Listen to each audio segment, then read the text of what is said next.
Welcome to Timeline Radio Sports. I'm your host Sipho Khatebe. Ngiphethe uDimen namhlanje Dumsana. Hey, shapunjani Stepugati. Ha sharp man. Siyancenga. Yeah, namhlanje senze Al Ahly neSundowns ufethu. Yeah, isiphinde sahlangana futhi. Yeah. So angazi mfethu asiqale nje ngama performance wama club wethu. Performance yeSundowns uyibone kanjani namhlanje? Ayish. Yeah, uqala kwegame neformation kahle kahle ngibone ngathi mina ucoach weSundowns bathi ubani uKaruso yes. Uzibukela iticket yakhe yokuhamba because it's pointless ukuthi ungazodlala ngama player 3 emidleleni while iAl Ahly pheke imidlile and so far since ngiqala ukubukela iAl Ahly angaze ngibone ine sense of urgency so bayaliteka nje bayalnokha bayenza yonke lanto leyana so with like information ka coach plus ne personnel bekayisebenzisile bekangabukeke njengomuntu ebeka ready ukuthi angawina leya game leyana namhlanje yabona so but ke nakho ke inhlanhla leyo yabonga uNkulunkulu asazi kwenzakela man yeah so moving on performance iAl Ahly yona uyibone kanjani ke there is nothing much engayikhuluma kahle kahle ngeperformance iAl Ahly but ke into engihlala ngiyibona all the time mangibabukele ngibona abadlala the same football abanayo lento leya ye sense of urgency besides the fact ukuthi nje like iSundowns ukwazile ukuba press amayiqala ifaka abo Chambazwane ifaka abo Shalulile then babuyele emuva that's when baconsiderile but ke besides lokho bebangasinabo abantu engathi baya threaten that much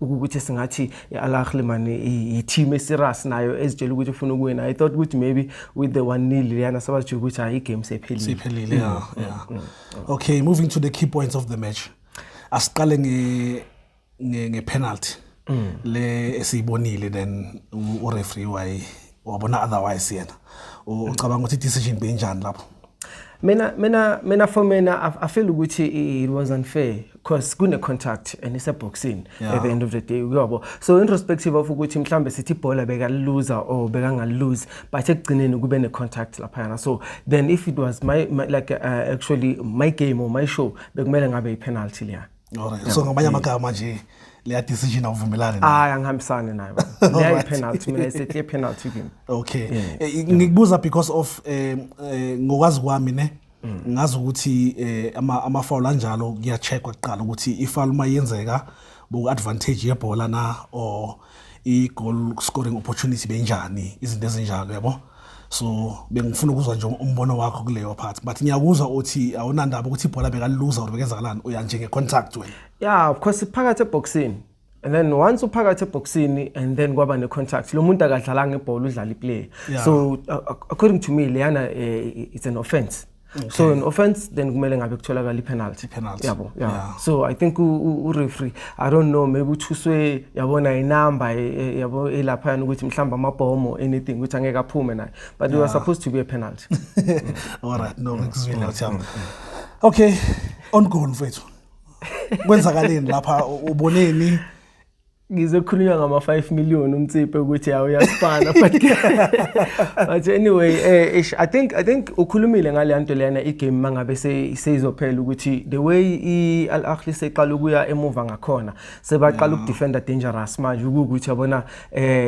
but the best way to defend is to attack so bona they decided ukuthi manje bayopaka ibus emuva and already it actually obviously anything can happen mangabe uqala manje upaka ibus because akunamuntu ebeka expect ukuthi into kanje ingayenzeka naye lo muntu oshaye on goal bekangabhekanga ukuthi actually ngalikora lapho lalelana but ke mistake yenzeka lamshayisa la ngena ushaya isithende sikanokusho mali basho and iSundowns nayi ke isurvivile iye ku final mfoka baba okay no ayasibongele lapho mfethu so moving on to the final if bo yi coach eSundowns iziphi izinto ozozirectify kule game or ama changes mhlambe le game elandelayo I think ucoach kumele ke lugembula kakhulu man like ngegame a simple thing uThembazwana akekho fit so for mina ngamani ngimqalise negame la ukuthi ngimbeke ebenchini yabo but lento leyo ukuthi uzobeka abo Shalulile nabo Renas ngaphandle wazi ukuthi babantu abafaka umoya lapha phambili indaba yoku striker ngoThapelo Mrena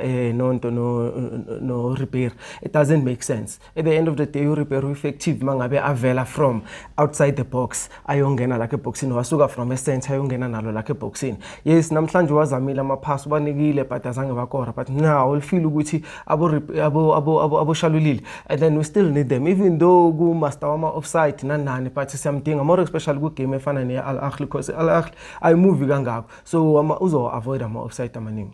Okay, mfethu. Yeah, no. Asibongele mfethu Sundowns ngokuadvance ke kuma final manje kune game eParis nePyramid. Ungathanda kwinini ke lapho? Akuyi ngokuthanda mfaka baba, but ke no ngifuna ukwazi wena.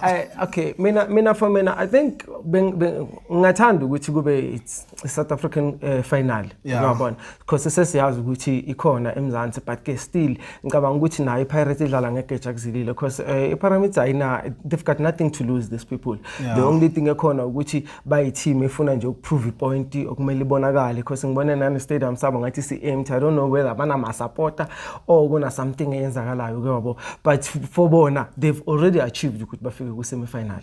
All right. No, ayisibonge kakhulu mfethu ngamathoughts namhlanje. Sibongele na iMamelodi Sundowns. Yasibonga. Ku Timeline Radio Sports siyabonga namhlanje, nibe nosuku lomnandi. Please ningakhohlwa ukusubscribe nokulike ama video wethu. Siyayidinga isupport yenu bafethu. Peace. Sibonga baba.